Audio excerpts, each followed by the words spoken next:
Hello, and welcome to Cozy Bedtime Stories, where the day gently fades away and sweet dreams come to life.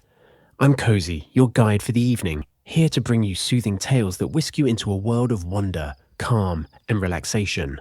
Whether you're winding down after a busy day, helping little ones drift off to sleep, or simply looking for a peaceful escape, you've come to the right place. So, snuggle under the covers, take a deep breath, and let the magic of storytelling carry you to a cozy, dreamy place. Tonight's journey begins Dream of the Red Chamber. The first 5 chapters form a preface for the rest of the novel and also serve as a general introduction for the reader. The author makes the purpose and main theme of the novel clear by criticizing the writers of the Beauty and Talented Scholar School of Writing, as well as the writers of the Breeze and Moonlight School of Writing, who, he says, corrupt young people with pornography and filth. In contrast to these types of novels, Cao Shui-Chin offers his literary principle of writing according to facts that are true and reflect reality. This emphasis on realistic writing is of profound significance because during the era of the Qing dynasty, 1644-1911, anti-realism was predominantly the fashion. For the most part, Chapter 1 focuses on Chen Shiyin's decline and Chia Yu-sun's currying favor with persons in authority for personal gain. The author describes, in outline, the social contours of the declining feudal society by comparing these two characters. Chen Shiyin, a well-to-do scholar, lives happily with his wife, Lady Feng Shi, and their 3-year-old daughter Yinglian, Lotus, beside the Temple of the Gourd in the city of Kusu, today, Suzhou. In a dream, Shihin meets 2 immortals, a monk and a Taoist, who show him a beautiful piece of jade, the precious jade of spiritual understanding. The dream ends, but later, the monk and the Taoist reappear and predict a sad fate for Shihin's daughter, Lotus. Later, Shiyin meets his poor scholar neighbor, Chia Yu-sun, in the Temple of the Gourd. Yu-sun works as a scrivener, that is, he sells scrolls and inscriptions to make a living. While talking with Shiyin, Yu-sun is greatly attracted to one of Shiyin's maids, Qiaoxin Apricot. She seems to return his admiring glances. During the Mid-Autumn Festival, Shiyin and Yu-sun spend the evening drinking wine and discussing poetry, and afterward, with Shiyin's financial help, Yu-sun leaves for the capital to seek fame and fortune. Shortly thereafter, a series of misfortunes befall Shiyin. Lotus suddenly disappears during the Festival of Lanterns. Shiyin falls ill. His house is burned to ashes when fire destroys the Temple of the Gourd. He is forced to make a meager living on his father-in-law's farm, and his father-in-law retains and mismanages the little money which Shiyin has. Finally, penniless, aging rapidly, and in bad health, Shiyin leaves with a lame and eccentric Taoist, setting out for faraway places. Sometime later, the author tells us, the new prefect of the city arrives. We will learn that it is Yu-sun. Through the names of the 2 main characters in Chapter 1, Shiyin and Yu-sun, the author reveals his symbolic creativity. Chen Shiyin means to keep the true facts hidden, while Chia Yu-sun means to clothe fiction in rustic language. This contrast serves to condemn and expose the dark, corrupt nature of the aristocratic ruling classes and the feudal system. Although Cao Shui-Chin declares openly in this chapter, the novel was clearly not written to pass censure on the time, nor touch at all on current events. In Chapter 2, we see that the new prefect, Yu-sun, is eager to express his gratitude to Chen Shiyin for the loan of silver which made it possible for him to go to the capital and become successful. Learning, however, that Shiyin left home to become a priest, he sends some silk to Shiyin's wife and 2 parcels of silver to her father, Feng Su. Then, with Mrs. Chen's permission, the widower Yu-sun marries Qiaoxin Apricot, the maid to whom he earlier took a fancy. The author now tells us that Yu-sun's term as prefect was not successful because of Yu-sun's insolence and arrogance to his superiors. The emperor dismissed him after less than 2 years. Not one to worry unduly, Yutsun sends his household back to his native place, and he sets out to see the famous sights of the empire. During his travels, he spends time in Yangqiao, where he tutors Lin Zhuhai's only daughter, 5-year-old Lin Taiyu, Black Jade, in order to make a living. Unfortunately, Taiyu's mother, Madame Chia, unexpectedly falls ill and dies. Then Taiyu becomes ill, and her lessons are interrupted. One day, during his free time, Yutsun strolls into a village tavern, where he happens to meet Leng Susing, a curio dealer who tells him about a recent development in the Chia family of the Jung mansion. He emphasizes that the Chia family's prosperity is only superficial. Their purses are nearly empty. Leng Susing gives Yutsun a thorough briefing about the Chia family, seemingly mentioning all the family members and their relatives. In particular, though, he focuses on Chia Pao Yu, who was born with a piece of clear, brilliantly colored jade in his mouth. The boy is unusual and says many strange things for a child, such as, "Girls are made of water, men of mud, and I feel clean and refreshed when I am with girls, but find men dirty and stinking." Leng Susing's panoramic overview of the Chia family provides us with a bird's eye view of the entire Chia family and lays the groundwork for further development of later episodes. The author's emphasis in this chapter is on the Qin family's impending financial ruin.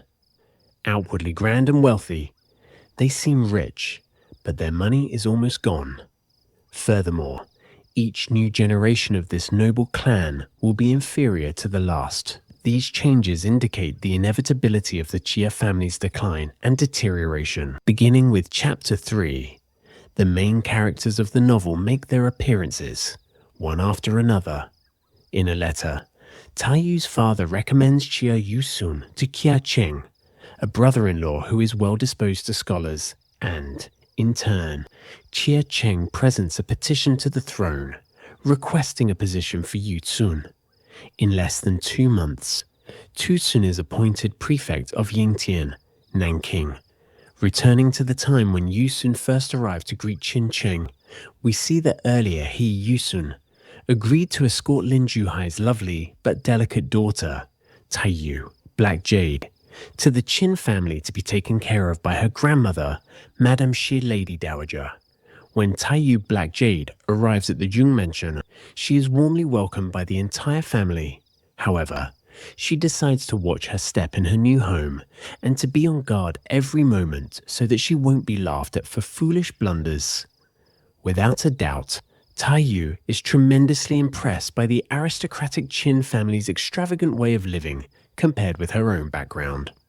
Here, in her new home, she has a chance to penetrate the hierarchical rites and formalities of a noble family. After her arrival at the Jung mansion, Taiyu is introduced by her grandmother to many members of the Qin family, including 2 aunts, Lady Xing and Lady Wang, and to 3 cousins, Ying Chun, Welcome Spring, Tanchun, Quest Spring, and Shai Chun, Compassion Spring, and to a most powerful, clever, and influential person, Wang Shifeng, Phoenix, who is the wife of Qin Lian and Taiyu's sister-in-law. Interestingly enough, when Madame Wang's son, Qin Pao Yu, is introduced by Lady Dowager to Taiyu, both Pao Yu and Taiyu have the feeling that they are old friends, that they are meeting each other again after a long separation. The author describes their meeting and their intimate eye contact in such a careful and romantic way that we are prepared for their relationship to develop into a soul affinity in later chapters. In Chapter 4, the author tells us that one of the local gentry, Feng Yuan, was beaten to death by the servants of Sui Pan, the only son of Taiyu's Aunt Sui, who is Lady Wang's sister. Feng Yuan tried to steal a kidnapped girl. Ying Lian and Shui Pan finally gained legal rights to her. Coincidentally, this girl is Lotus, Shi Yin's daughter, who was kidnapped several years ago. The murder case is brought to the court of Yutsun, the new prefect. According to law, Sui Pan and his servants should be punished for the murder of Feng Yuan, But because the Sui family is on an official protected list of the province, Yutsun listens to his attendant's advice and changes his mind about the verdict. He realizes that he must curry favor with the Su family if he wants to secure his position. Therefore, Yutsun decides to let Sui Pan go free, provided that the Suis pay 1,000 taels for Feng Yuan's funeral expenses. This scene clearly illustrates the fact that the Qin, Xie, Wang, and Sui families are all very powerful and influential in the province, and that the officials work hand in glove with the wealthy, aristocratic families in order to protect their own interests and ensure their own promotions. Because of the protection of the local officials, the aristocratic family members can do whatever they please, even violate the law.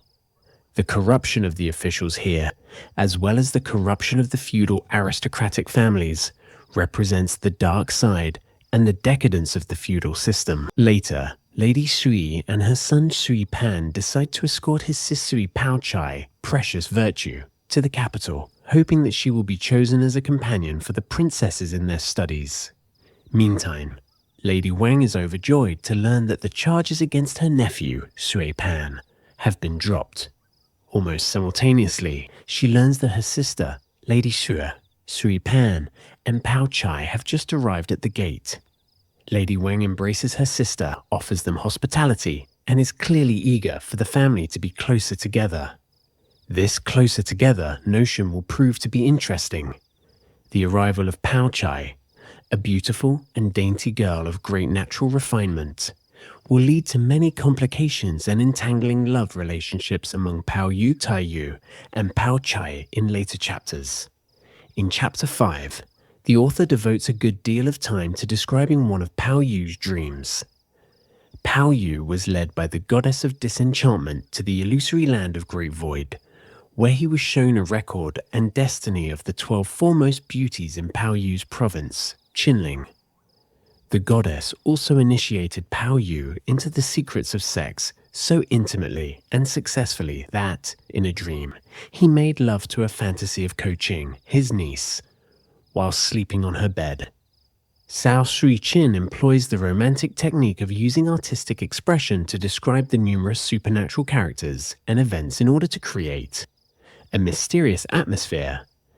This technique gives a certain fatalistic coloring to the story, but it is an integral part of the artistic structure of the book through the description of the first register of the 12 beauties of Qinling, and the second and third registers of the 12 beauties of Qinling.